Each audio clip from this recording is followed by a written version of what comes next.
Good morning students. Today we are going to discuss about bonding in metal carbonyls. Metal carbonyls are the transition metal complexes of carbon monoxide containing metal carbon bond.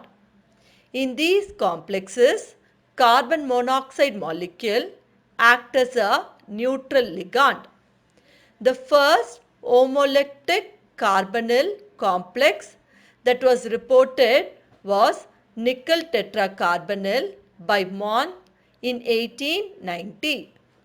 These metallic carbonyls are studied because of their industrial importance, catalytic properties, and their ability to release carbon monoxide. These carbonyls have simple, well-defined structures. For example, if you take tetracarbonyl nickel 0, it is tetrahedral in shape.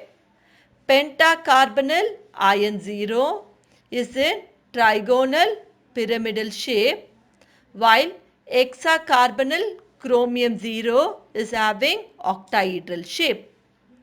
And if you take the decacarbonyl dimanganese 0 is made of two square pyramidal MnCO5 units joined by a manganese-manganese bond.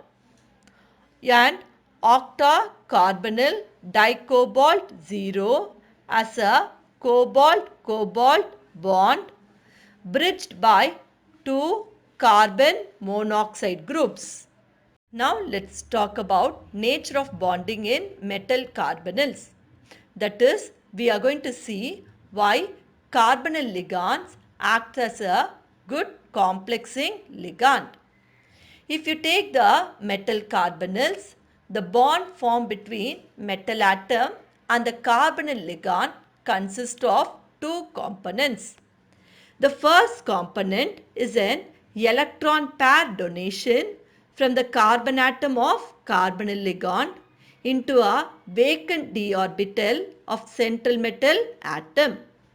This electron pair donation from carbon atom of carbon monoxide ligand into the metal d orbital leads to the formation of sigma bond.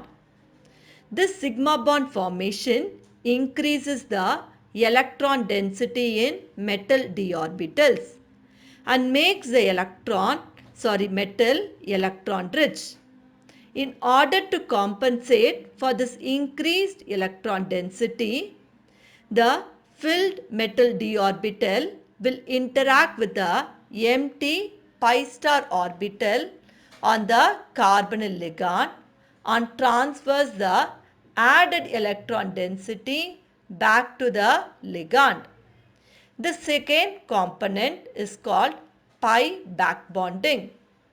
Thus, in metal carbonyls, the electron density moves from ligand to metal through sigma bonding and from metal to ligand through pi bonding.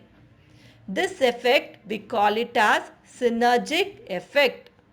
And because of this synergic effect, metal carbonyls are found to be strong complexing agent. Now let's see how synergic effect increases the strength of the bond formed between the central metal atom M and the carbon of carbon monoxide ligand. When you fill the antibonding orbital of carbon, then the bond order of carbon monoxide will reduce from 3 to 2. So we know bond order is inversely related to its bond length. So if the bond order decreases, the bond length between the carbon and oxygen increases. Another important thing you need to know is if the bond order between the carbon and oxygen decreases, then the bond order between the metal and the carbon increases. Therefore, the strength of the bond formed between metal and the carbon of carbon monoxide increases which in turn increases the stability of metal carbonyls. Students, kindly practice these questions in your notebook.